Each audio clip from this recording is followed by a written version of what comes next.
Olá, hoje a gente vai mergulhar numa ferramenta processual, né, que tem gerado bastante debate no direito brasileiro, né, o tal do ônus dinâmico da prova. Ele veio com o Código de Processo Civil de 2015 e, para nossa análise, a gente está usando um artigo do Ricardo Chival, que é advogado e professor especialista em direito médico. Isso, é um tema bem interessante. O nosso objetivo aqui é entender o que é essa teoria, sabe? Como ela se diferencia daquela inversão do ônus da prova que a gente já tem no Código de Defesa do Que Consumidor. já é mais conhecida, né? Exato. E também qual a importância dela especificamente para o direito médico. Perfeito. Na prática, é uma mudança na lógica, sim, de quem tem que provar o que num processo. O foco muda um pouco. A ideia é olhar mais para a capacidade real que cada um ali, autor e réu, tem de apresentar à prova.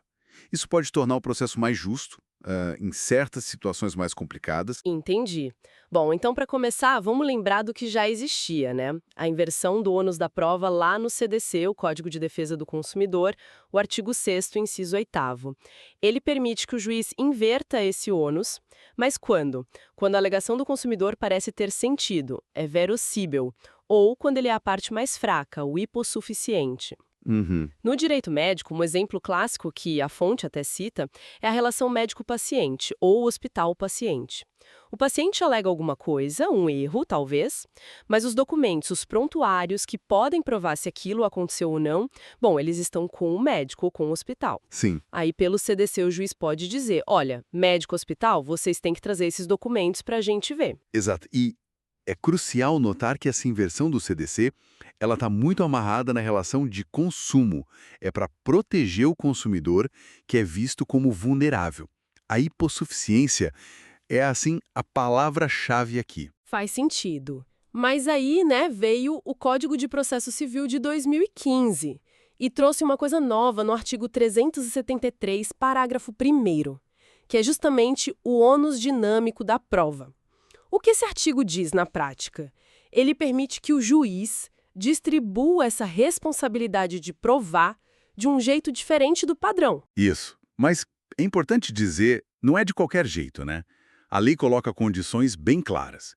Precisa ter uma peculiaridade da causa, algo no caso específico que torne impossível ou, sei lá, difícil demais para uma das partes cumprir aquele encargo de provar. Ou então, quando for muito mais fácil para outra parte, conseguir a prova do fato contrário.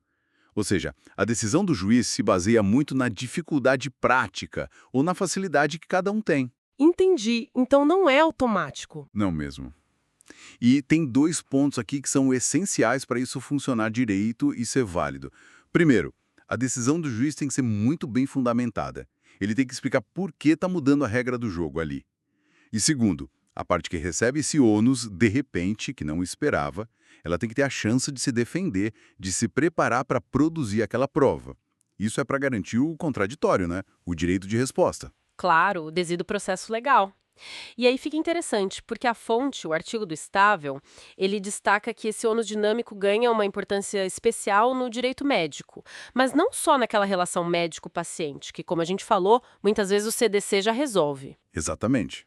mas sim em outras relações, por exemplo, entre um médico e um hospital. Precisamente. O exemplo que ele dá no texto é ótimo. Imagina um médico que processa o hospital onde trabalha. Por quê? Porque ele se machucou usando um equipamento cirúrgico que pertence ao hospital. Veja bem, aí não é uma relação de consumo clara, né? Não tem um consumidor hipossuficiente óbvio. Verdade. E aí, quem tem que provar o quê? O médico talvez tenha que provar que ele manuseou o equipamento direitinho, seguiu os protocolos. Mas para o hospital pode ser bem mais fácil demonstrar que a manutenção daquele equipamento estava em dia, que ele funcionava corretamente. Ah, entendi. Então, nesses casos que fogem um pouco do CDC. Isso. Nesses casos, sem aquela hipossuficiência clara, o juiz pode sim lançar mão do ônus dinâmico da prova. Ele vai ter que olhar para o caso concreto, para as tais peculiaridades da causa, e vai decidir quem tem mais condição, mais facilidade de trazer aquela prova técnica que vai resolver a questão, seja sobre o uso correto, seja sobre a manutenção. Faz todo sentido. Então, o que tudo isso significa no fim das contas? Que essa ferramenta, o ônus dinâmico, ele torna o processo mais flexível, adapta a responsabilidade de provar à realidade de cada caso. Exato. Especialmente nesses cenários mais técnicos, complexos, como os da área médica. E, importante, para além daquela relação direta médico-paciente. Tá, então, para a gente resumir a ideia principal, o Código de Processo Civil de 2015 trouxe o ônus dinâmico da prova. Ele é diferente da inversão lá do CDC, que foca no consumidor. Esse ônus dinâmico permite ao juiz, desde que justifique bem, né, ajustar quem deve provar um fato. E o critério é a dificuldade ou a facilidade prática de fazer essa prova. Isso tem uma aplicação bem relevante em disputas dentro do próprio campo médico, como, por exemplo, entre os profissionais e as instituições de saúde. Exatamente. E isso nos leva, assim, a uma reflexão final que o próprio artigo sugere implicitamente.